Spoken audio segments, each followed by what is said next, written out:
उसको सुधारा और अपने उनका जो शिष्य था बलदेव विजयभूषण, उनके माध्यम से भी उन्होंने गौड़ीय शिक्षा और गौड़ीय सिद्धांत और रूपधारा को उन्होंने संभाला और उसको प्रतिष्ठित किया। और भक्ति सिद्धांत सरस्वती भी बोलते हैं कि उनका नाम विश्वनाथ इसलिए है कि उन्होंने बहुत सुंदर तरीके से ब्रज रस का विस्तार किया। अब हम लोग विश्वनाथ चक्रवर्ती के बारे में थोड़ा जन्म के बारे में समझने का कोशिश करें। तो उनका जन्म 1638 में हुआ था। देवग्राम नामक ग्राम में, नदिया जो कि नदिया डिस्ट्रिक्ट बंगाल में है, उनका आविर्भाव हुआ था। और उनकी जो कुल था वो ब्राह्मण कुल में हुआ था और उनका पिता का नाम नारायण चक्रवर्ती था और एक बड़े वे बहुत बड़े वैष्णव थे। और उनको उनका 3 पुत्र का उल्लेख मिलता है। पहले पुत्र का नाम था रामभद्र चक्रवर्ती, दूसरे पुत्र का नाम था रघुनाथ चक्रवर्ती और तीसरे पुत्र का नाम श्रीला विश्वनाथ चक्रवर्ती। और शिला विश्वनाथ चक्रवर्ती के बारे में कहा जाता है कि वे राधा और कृष्ण के दिव्य चरण कमलों के प्रति आसक्त थे और राधा कृष्ण की लीला में उनका एक विशेष स्थान था। राधा रानी के चरणों में स्थित जो विनोद मंदिरी है नामक किंकरी या पाली बोलते हैं, दासी के रूप में वे विराजमान थे। फिर से एक बार कहिए प्रभु जी, राधा कृष्ण की लीला में कैसे थी वो? विशेष विनोद मंजरी, विनोद, और दासी के रूप में, जैसे किंक या पाली बोलते हैं, वो दासी के रूप में विराजमान थे। बचपन से ही उनको भागवत के प्रति बहुत आसक्ति थी और उनके बड़े भाई जो थे रामभद्र चक्रवर्ती, वे भागवत के बहुत अच्छे प्रवक्ता थे और भागवत में बहुत व्याख्या करते थे और श्लोकों का भी, भागवत के श्लोकों का भी वे व्याख्या करते थे। और ऐसा कहा जाता है कि 3-4 वर्ष का जो बालक होगा वो खिलौने इत्यादि से खेलता है, लेकिन उनको खिलौने से इत्यादि से खेलने में आसक्ति नहीं थी और उनको कोई रुचि नहीं थी। और उन्होंने अपने बड़े भाई रामभद्र चक्रवर्ती के जब वे भागवत कथा करते थे तो उनके चरण कमलों में बैठकर वे भागवत कथा सुनते थे और भजन कीर्तन इत्यादि किया करते थे और हजारों नाम वे भगवान का भी नाम लेते थे। जब उनके भाई ने, रामभद्र चक्रवर्ती ने, जब 12 संतों का भागवतम समाप्त कर लिया तो उनसे पूछा कि अच्छा तुम बताओ कि तुमने तो 12 स्कंद तो सुन लिया है, अब बताओ कि तुम्हें भागवत का क्या निचोड़ है और कौन सी ऐसी बात थी है जो कि तुम अपने हृदय में ग्रहण की। तो विश्वनाथ चक्रवर्ती बोले कि भैया मैंने तो सिर्फ कथा सुनी है और आपने तो पूरा 12 स्कंद और अर्थात 333 अध्याय हैं, अगर एक वाक्य में अगर आप पूछो तो मैं नहीं जानता। तब उनके रामभद्र चक्रवर्ती ने कहा कि ओके, तुम काम करो, तुम एक बार पूरे भागवत का फिर अध्ययन करो और 12 स्कंद पढ़कर तुम मुझे उसका सार बताओ। तो विश्वनाथ चक्रवर्ती ने पूरे 1 साल स्कंदों का अध्ययन किया और अपने बड़े भाई के पास जाकर कहा कि मैंने पूरा 12 स्कंद अध्ययन कर लिया हूं। तब विश्वनाथ चक्रवर्ती ने कहा कि बताओ, फिर वही क्वेश्चन किए कि तुम इसका सार बताओ। तो विश्वनाथ चक्रवर्ती ने कहा कि वृंदावन धाम ही श्रीमद् भागवत का सार है। तो रामभद्र ने उन्हें हाथ लगाकर कह दिया कि शाबाश, तुमने यही सार ठीक ही समझा।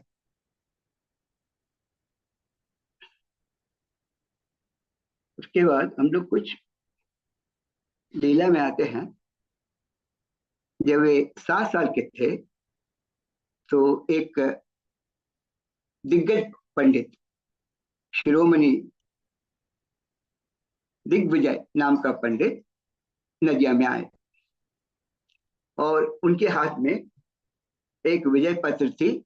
उसको दिखाते हुए कहा कि मैंने बहुत से पंडितों को पराजित कर दिया है, और उसको प्रस्तुत किया उन्हें। तो विश्वनाथ चक्रवर्ती तो सिर्फ 7 साल के थे, लेकिन उस समय उनकी कीर्ति, बहुत कीर्तिमान थे। उन्होंने शास्त्रार्थ में सबों के सामने दिग्विजय पंडित को के गर्व को उन्होंने खंडित और उन्हें पराजित कर दिया।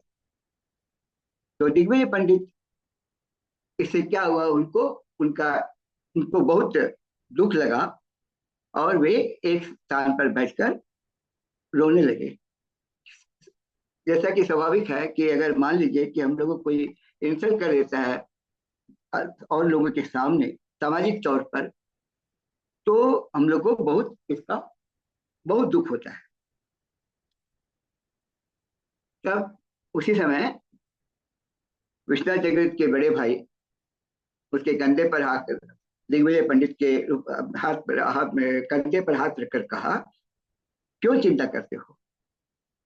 तुमने तो जिसने तुम्हें शास्त्रार्थ में हराया है, तो जो लगता है तो है कि वह 7 वर्ष का है, लेकिन राधा और कृष्ण का और श्रीमान महाप्रभु का वह नित्य परिकर है, और उसके सामने जो भी बैठेगा उसकी पराजित तो निश्चित ही है। और बोले कि तुम चिंता मत करो, भला तुम निश्च पार्षद के सामने तुम भला कैसे तुम रह सकते हो? कौन खड़ा हो सकता है? कोई नहीं खड़ा हो सकता है। और इस तरह उन्होंने उसको सांत्वना दी। और हम लोग दूसरा लीला में चलते हैं। विश्वनाथ चक्रवर्ती ने दैन्य भाव से महाप्रभु के सिद्धांतों को स्थापित करने के लिए बहुत सारे दिग्विजय पंडित को हराया, पराजित किया। और कुछ लोग कहने लगे, कई लोग कहते थे कि राधा और कृष्ण की जो लीलाएं हैं वह अप्राकृतिक है, और ब्रज की गोपियां भी सबसे पराकाष्ठी नहीं है, शिरोमणि नहीं है, इत्यादि इत्यादि। मन बहुत अजब ढंग से बात करते थे। और विश्वनाथ चक्रवर्ती ने आसानी से इन सभी बातों का खंडन किया और बहुत लोग पराजित हो गए। इससे क्या हुआ कि विपक्ष के लोगों को बहुत बुरा लगा, और उन्होंने एक सुंदर योजना, उनके हिसाब से सुंदर योजना बनाई उन्होंने। और उनको पता था कि विश्वनाथ चक्रवर्ती वृंदावन की परिक्रमा करते हैं, तो उन्होंने योजना बनाई कि वे लोग निकुंज से बाहर निकलकर निकुंज में छिप कर रहेंगे, हथियार के साथ रहेंगे, और जब विश्वनाथ चक्रवर्ती आएंगे परिक्रमा करते करते, तो उनका मर्डर कर देंगे, हत्या कर देंगे। और वे निकुंज में बैठकर विश्वनाथ चक्रवर्ती का इंतजार करने लगे। तो उनको उनमें से एक को विश्वनाथ चक्रवर्ती को आते हुए देखा तो सबको उन्होंने चेतावनी दी कि तुम लोग हथियार रखकर तैयार रहना। और फिर थोड़ी देर के बाद देखा कि विश्वनाथ चक्रवर्ती वहां पर नहीं है, लेकिन उसकी जगह में एक बहुत सुंदर किंकरी, जिसको बोल सकते हैं female servant, maid servant of Radha, बहुत सुंदर आभूषणों से सुसज्जित होकर, लगता था कि राधा कृष्ण की नित्य परिकृत के समान है, एक सुंदर सखी चल रही है। और उसके आसपास भी सखियों का समूह है और उनके हाथ में एक बॉक्स है, छोटा सा बच्चा है और फूल तोड़ रही है। तो ये लोग सब बाहर आए और उनसे पूछा कि क्या तुमने, सखी ये बताओ, क्या तुमने विश्वनाथ चक्रवर्ती जी को देखा है? तो उन्होंने कहा कि अभी तो मैं उनको नजर आए थे वे, लेकिन अचानक गायब हो गए, हमें पता नहीं कहाँ चले, अभी नहीं दिख रहे हैं, कहाँ अटक गए, कहाँ गायब हुए, पता नहीं हमें। लेकिन इन सखियों का सौंदर्य देखकर वे मोहित हो गए और उनसे पूछा कि तुम कहाँ से आई हो, तुम लोग कौन है और कहाँ से आई हो? तो सखी कहने लगी, मैं राधा रानी की किंकर हूँ और राधा रानी के आदेश अनुसार हम लोग यहाँ पर फूल तोड़कर उनकी सेवा के लिए फूल तोड़ रहे हैं। तब तो उनको लगा कि वो अच्छा, तुम राधा रानी के लिए ले जा रही हो। तो उन्होंने उसको उनको सखियों को सखी को दंडवत किया। लेकिन दंडवत करके जब उठे तो वहां पर सखियां कोई नहीं थी और सखियों का समूह भी नहीं था वहां।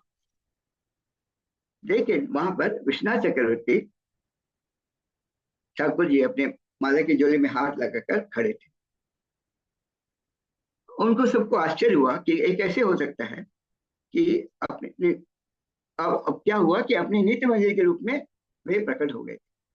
यह बताने के लिए कि वे कोई सामान्य व्यक्ति नहीं है और वे राधा रानी के पार्षद हैं। तब उन्होंने उन सबों ने उनको दंडवत किया और कहा कि वे लोग उनकी हत्या के लिए वहां बैठे हुए थे और उनको धन्यवाद दिया क्योंकि उनको वैश्यापराध से उन्होंने बचा लिया। और इस विश्वनाथ चक्रवर्ती ने उन सबों को दीक्षा दी और वे उन पर शरणागत हो गए और उनका इस तरह से उन्होंने उनका उद्धार किया।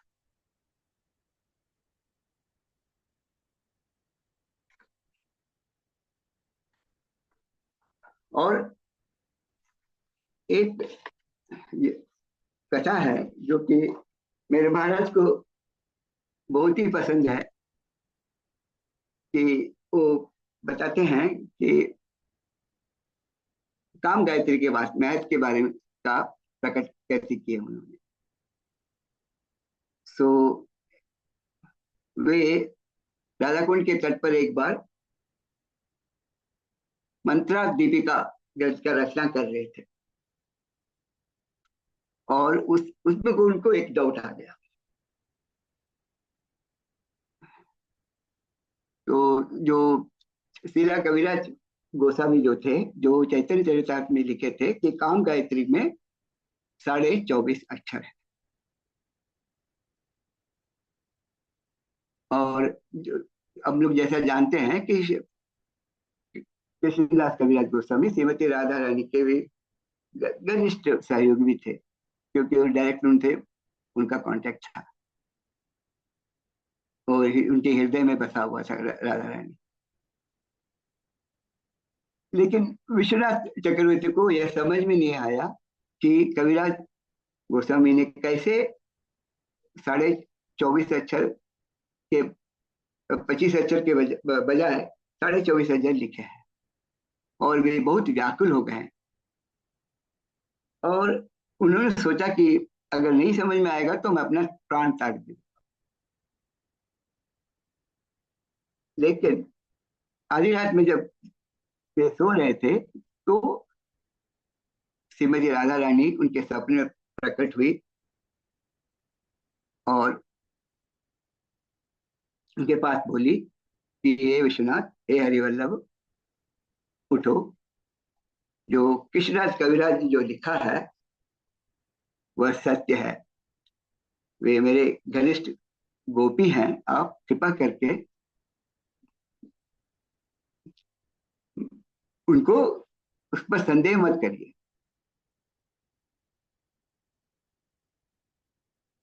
और उनको समझाया कि क्यों 24.5 काम गायत्री में 24 अक्षर लिखे हैं। तो इसका डिस्क्लोज डायरेक्टली राधा रानी ने उनको किया।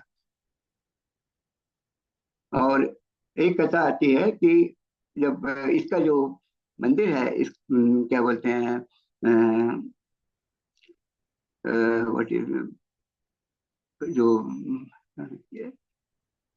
उनका जो शिला है, उनको कैसे मिला करके, गोवर्धन शिला और कुंजमाला कैसे मिला उनके पास। जब श्री रघुनाथ गोस्वामी जब राधा कुंड में रहते थे, तो उनके भजन कुटिया के में उन्होंने भक्ति पूर्वक सेवा की। तो उनके पास शिला था, और उनके देहांत के बाद उनका जो शिष्य था कृष्णदास कविराज गोस्वामी ने इसका भार संभाला। और उसके बाद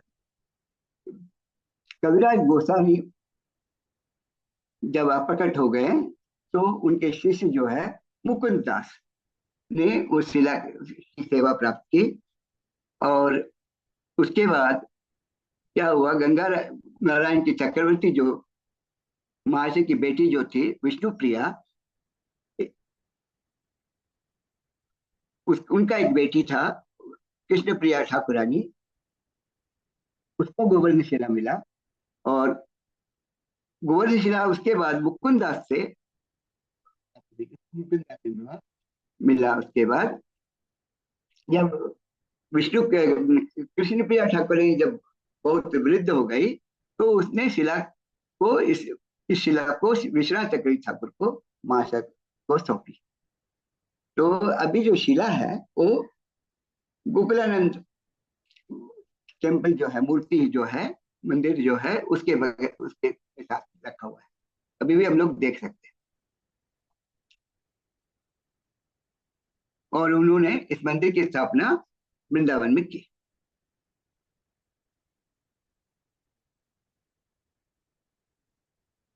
और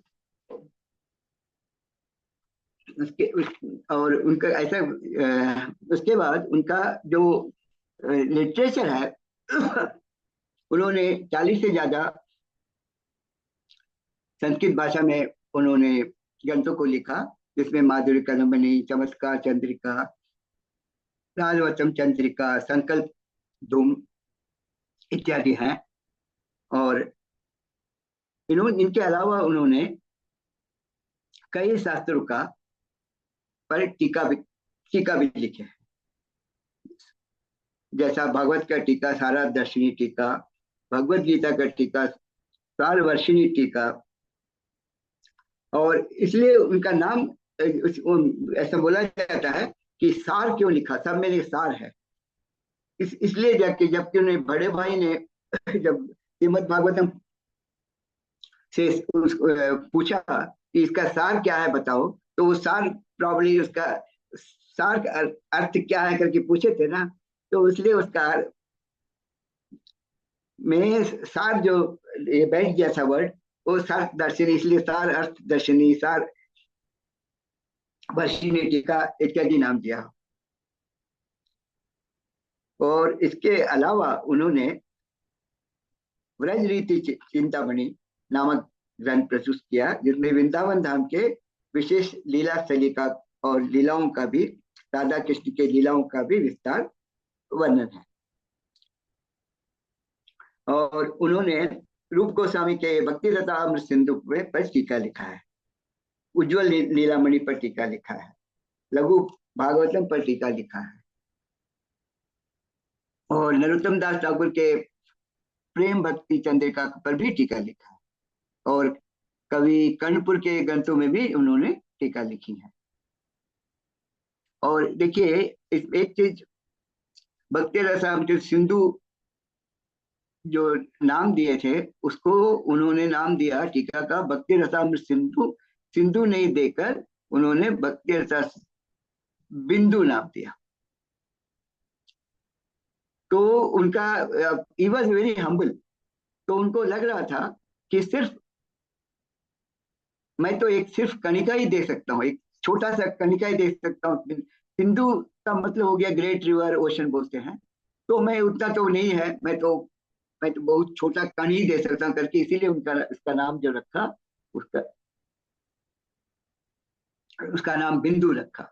वैसे ही उज्जवल नीलामणि जो शीर्षक टीका लिखते वक्त उन्होंने उसका नाम रखा उज्जवल नीलामणि किरण। तो वो बोले कि जो मणि है, मणि तो मैं नहीं दे सकता हूँ, मणि का सिर्फ एक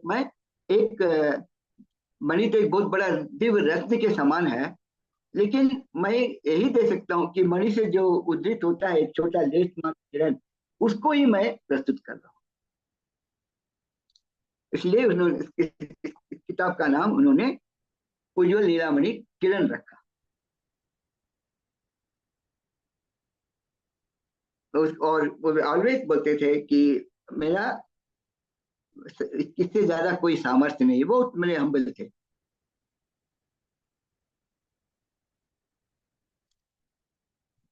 और उन्होंने जो कृष्णराज कविराज जो गोस्वामी थे उनका भजन कुटीर में वास किया, वहां पर राधा कुंड में है। और वहां पर उन्होंने वेश दीक्षा ली और उनको हरिवल्लभ नाम दिया गया। और वैसे तो हम लोग सब जानते हैं कि उनका नाम विश्वनाथ चक्रवर्ती के नाम से जानते हैं, पर कुछ कुछ किताब ग्रंथ हैं जो कि हरिवल्लभ के नाम से भी ग्रंथ हैं, पब्लिश किए।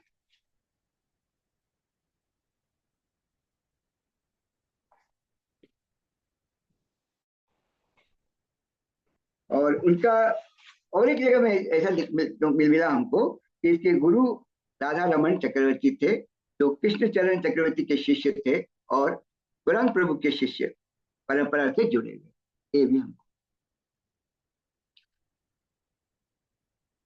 हरे कृष्ण प्रभु। हरे कृष्ण प्रभु जी। वेरी नाइस प्रभु जी। तो प्रभु जी ने बहुत अच्छे से हमें विश्वनाथ चक्रवर्ती ठाकुर के बारे में बहुत सारी चीजें बतलाई। एक्चुअली बहुत डिटेल में स्टडी है प्रभु, हम्म। तो पढ़ने से शायद एक